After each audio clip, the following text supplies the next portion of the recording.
आईने के सामने की सतह जितनी साफ होती है और चमकदार होती है, उसके पीछे का हिस्सा उतना ही बदरंग, काला और बदसूरत होता है। इस बात का तो आप सभी लोगों को पता होगा।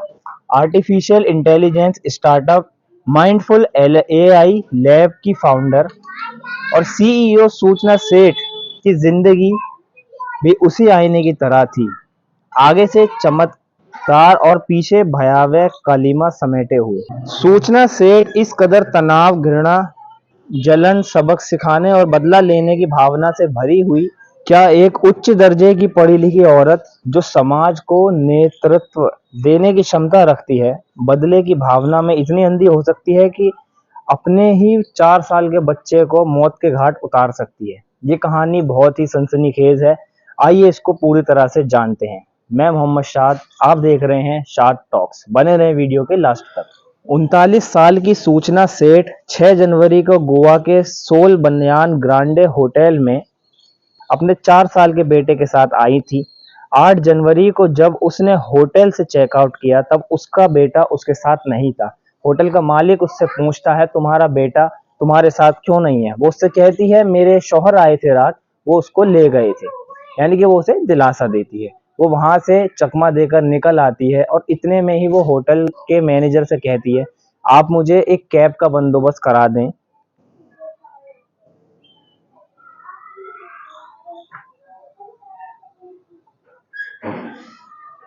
मुझे बेंगलुरु जाने के लिए कोई टैक्सी बुक करवा दीजिए। रिसेप्शनिस्ट ने कहा कि टैक्सी एक्सपेंसिव पड़ेगी, यानी कि टैक्सी बहुत ही आपको महंगी पड़ेगी, आपको फ्लाइट से बेंगलुरु चले जाना चाहिए, वह सस्ती होगी। मगर सूचना सेठ ने बाई रोड जाने पर ही जोर दिया, तो उसने एक कैब बुक करा दी।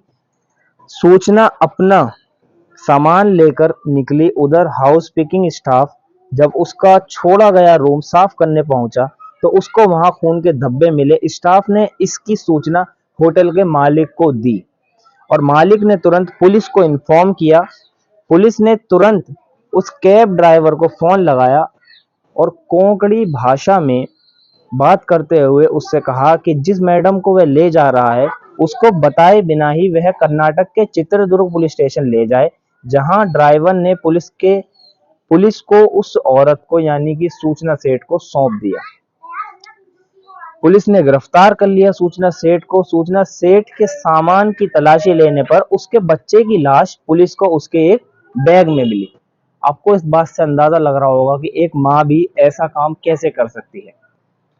सूचना सेठ ने अपने बच्चे की हत्या क्यों की, यही सवाल सबके दिल में मंडरा रहा था। अब पुलिस इसकी तफ्तीश को चालू करती है तो ये सूचना सेठ पूरी कहानी पुलिस को बताती है।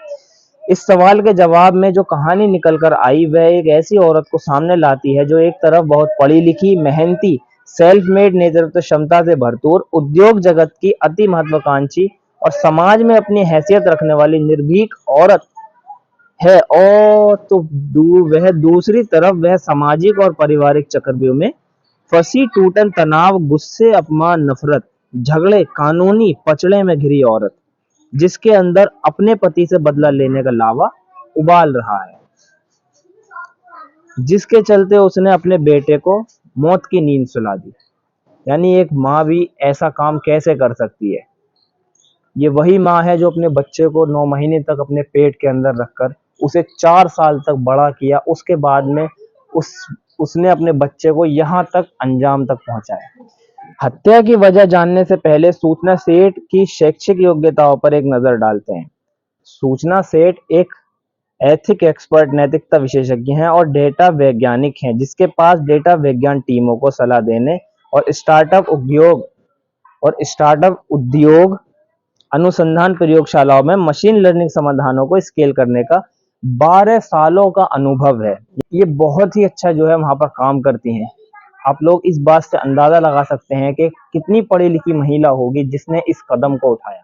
अब चलते हैं इसकी वजह जानने, जिस वजह से इन्होंने अपने बच्चे को मौत की नींद सुला दिया। ऐसी प्रतिभाशाली लड़की की शादी वर्ष 2010 में वेंकट रमन से हुई, जो एक एआई डेवलपर है, यानी लड़का भी एक एआई डेवलपर है। शादी के बाद दोनों में वैसे ही नोकझोंक चलती रही जैसे आमतौर पर भारतीय घरों में चलती रहती हैं। शादी के 9 साल बाद वर्ष 2019 में सूचना ने एक बेटे को जन्म दिया, मगर बेटे के जन्म के बाद से पति पत्नी में झगड़े काफी बढ़ गए। 2020 से सूचना और उसके पति वेंकट रमन के बीच विवाद इतना बढ़ गया कि दोनों ने तलाक दे दिया। कोर्ट ने बच्चे की कस्टडी सूचना सेठ के हवाले कर दी और ये हुक्म दिया कि हर शनिवार को वेंकट रमन अपने बच्चे से मिलने आ सकता है। इस फैसले से सूचना सेठ को बहुत दुख पहुंचा और उसे ये फैसला मंजूर नहीं था। इसीलिए उसने ये फैसला लिया कि मैं अपने बच्चे को मौत की नींद सुला दूंगी। ये कहानी कुछ कहावत जैसी लगती है, जैसे कि ना बांस बज रहेगा ना बांसुरी बजेगी। उसने अपने बेटे को गोवा घुमाने का प्रलोभन दिया। 4 वर्ष का मासूम बालक घूमने की बात सुनकर आध्यान्वित हो उठा। सूचना बेटे को साथ लेकर गोवा गई और वहां होटल के कमरे में उसका कत्ल करके लाश ठिकाने लगाने का उद्देश्य से बैग में भरकर टैक्सी से बेंगलुरु के लिए रवाना हो गई। यह तो होटल स्टाफ की तेज तर्रारी काम आ गई और सूचना को बीच राह में ही पुलिस ने तलाश के साथ दबोच लिया। अब आप लोग जान सकते हैं कि ये अपराध कितना बड़ा अपराध था। यह आपराधिक घटना भारतीय समाज में विवाह संस्था में भर चुकी सड़ांध, मनुष्य के नैतिक पतन, मानवीय गुणों और सहनशीलता के ह्रास को, महत्वाकांक्षाओं के टकराव को उजागर करती है। ऐसी तमाम कहानियां भारतीय समाज में बहुत तेजी से बढ़ रही हैं, जहां माँ बाप के बीच चल रहे झगड़े का खामियाजा उनके मासूम बच्चों को भुगतना पड़ता है। इस कहानी को सुनाने का मकसद सिर्फ और सिर्फ एक है कि आजकल के युवा अपने बच्चों के साथ इतना बड़ा भला कर देते हैं बिना कुछ सोचे समझे। आखिर इस 4 साल के बच्चे की आप दोनों के लड़ाई झगड़े के बीच क्या गलती थी? क्या उसे जिंदगी जीने का हक नहीं था? क्या उसे इस दुनिया में रहने का हक नहीं था, जिसको आप ही के दोनों जरिए से लाया गया था इस दुनिया के अंदर? आप लोग इस वीडियो को ज्यादा से ज्यादा शेयर करें ताकि लोगों तक ये वीडियो पहुंचे और सभी लोग इससे एक सीख हासिल करें। जय हिंद। मैं मोहम्मद शाद आप लोगों से विदा लेता हूँ। उम्मीद है वीडियो अच्छा लगा हो तो शेयर करें, लाइक करें, कमेंट करें। नए हो तो चैनल को सब्सक्राइब जरूर करें। जय हिंद।